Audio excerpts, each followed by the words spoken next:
BNP জাতির সাথে দেওয়া কথা রাখে নাই। আমরা বিএনপিকে বলছি দেশ এবং জাতির স্বার্থে আপনারা ভুল করছেন, আপনারা ভুল সংশোধন করে জনগণের কাতারে আসুন, জনরায়কে সম্মান করুন। জনরায়কে সম্মান না করার পরিণতি কি হতে পারে দফায় দফায় দেখার পরেও যদি শিক্ষা না হয়, জীবনেও আপনাদের শিক্ষা হবে না। খুলনাবাসী, আমরা আপনাদেরকে কথা দিতে এসেছি। আপনারা যে রায় দিয়েছেন, আমরা সেই রায়টাই আপনাদের কাছে চেয়েছিলাম। আর আমরা বলেছিলাম এই রায় বাস্তবায়ন করা হবে, সংসদে গিয়ে আমাদের দায়িত্ব। চুরি ডাকাতি ইঞ্জিনিয়ারিং করে ভোট কেড়ে নেওয়া হয়েছে, নেওয়া হোক।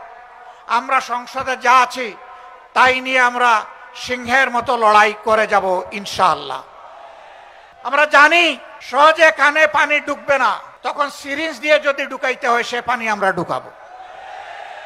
যদি ফয়সালা সংসদে না হয়, তাহলে যেখানে কথা বলতে মাননীয় স্পিকার বলতে হয় না, যেখানে কথা বলতে স্পিকারের অনুমোদন লাগে না, সেই খুলনার মাঠ, বরিশালের মাঠ, চট্টগ্রামের মাঠ, কুমিল্লার মাঠ, সিলেটের মাঠ, ময়মনসিংহের মাঠ, রংপুরের মাঠ, রাজশাহীর মাঠ, বগুড়ার মাঠ, সব জায়গা থেকে আগ্নেয়গিরি তৈরি হবে।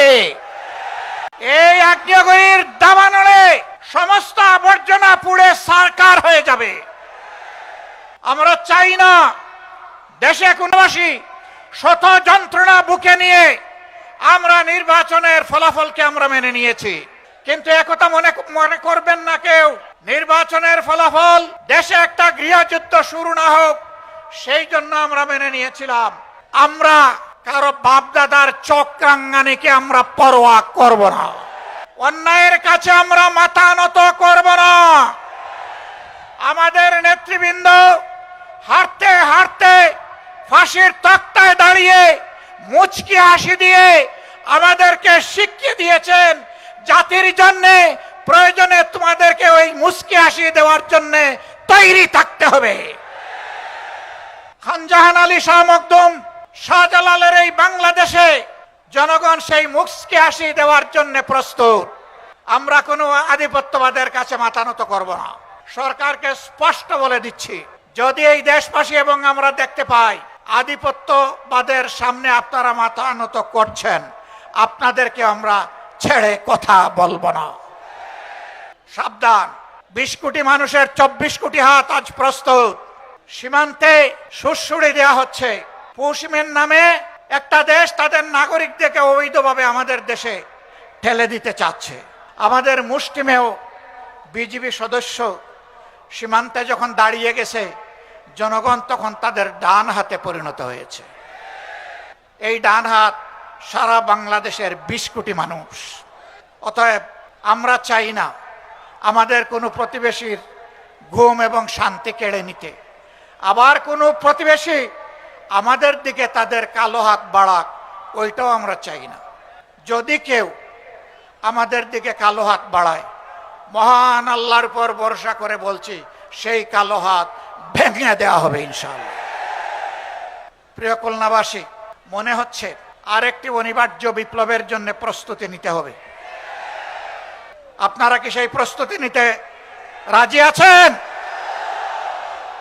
সম্মানিত বন্ধুগণ, এই বিপ্লব কোনো দলকে ক্ষমতায় বসানোর জন্য নয়, কোনো গোষ্ঠী এবং পরিবারকে তুষামুদ করার জন্য নয়, কোনো আধিপত্যবাদের কাছে মাথা নত করার জন্য নয়, বরঞ্চ দুনিয়ার বুকে স্বাধীন সার্বভৌম রাষ্ট্র হিসাবে সম্মান, ইজ্জত, শক্তি, সাহস নিয়ে মাথা তুলে দাঁড়ানোর জন্য হবে আগামীর বিপ্লব ইনশাআল্লাহ তাআলা আজিম।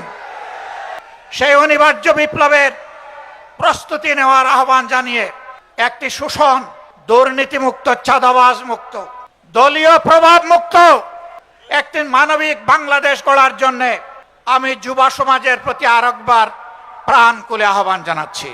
যুবকরা সব প্রস্তুত আছেন? এক মুরব্বীও হাত তুলেছেন। আমার ধারণা উনার বয়স হবে 75 বছরের কাছাকাছি। মানে যুবকদেরকে তিনি জানিয়ে দিলেন, তোমরাই শুধু যুবক নও, জাতির প্রয়োজনে বয়স যাই হোক আমরাও যুবক। একসাথে আমরা লড়াই করব অন্যায়ের বিরুদ্ধে, আধিপত্যবাদের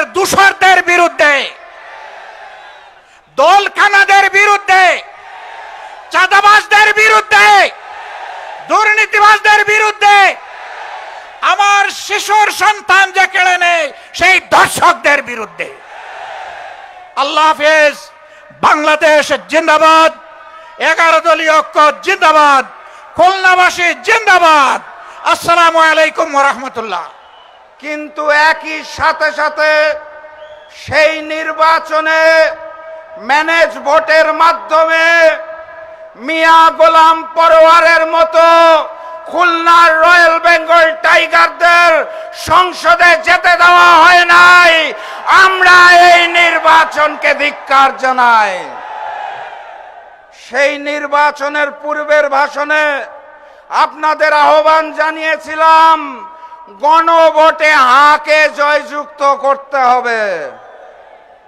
আপনারা গণভোটে হাকে জয়যুক্ত করেছেন, কিন্তু ম্যানেজ ভোটের মাধ্যমে যারা রাষ্ট্রীয় ক্ষমতা দখল করেছে তারা জুলাইয়ের শহীদের রক্তের সাথে বেঈমানি করে জুলাই সনদকে মানতে চায় না।